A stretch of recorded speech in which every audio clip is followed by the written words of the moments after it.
আসসালামু আলাইকুম। আপনারা যখন লোকালি কোনো গাছ কিনেন এরকম প্যাকেটের মধ্যে থাকে, তখন এই প্যাকেটের গাছটা কিভাবে টবে লাগাতে হয় সেটা আজকে আমি আপনাদেরকে দেখাতে চাচ্ছি। প্রথমে এরকম একটা কাটার দিয়ে আপনারা এইভাবে লম্বা করে প্যাকেটটা এক সাইডে কেটে নেবেন। তারপরে আবার অপোজিট সাইডে আবারও এইভাবে কেটে দিবেন। এভাবে কেটে দেওয়ার পর আপনারা প্যাকেটটা একদিক থেকে এইভাবে বেশ টান দিয়ে এই যে আলাদা বেশ সুন্দর। এখন দেখেন একদম মাটির শেপটা কোনো ভাঙেনি, একদম ঠিক আছে। আর যদি এটা ভেঙে যায় অনেক সময় দেখা যায় শিকড়গুলো মাটি থেকে আলাদা হওয়ার কারণে গাছটা অনেক সময় একটু লেতিয়ে যায়।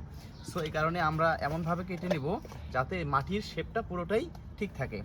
এরপর আমরা টবে নিজেদের মতো করে মাটি দিয়ে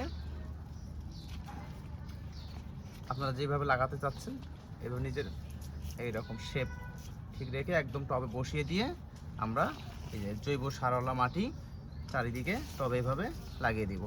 সো একটা প্যাকেট থেকে গাছ আপনারা এভাবে লাগাবেন, তাহলে আর কোনো ঝুঁকিপূর্ণ থাকবে না এবং গাছও লেতিয়ে যাবে না বা পাতা হলুদ হওয়ারও সম্ভাবনা থাকবে না।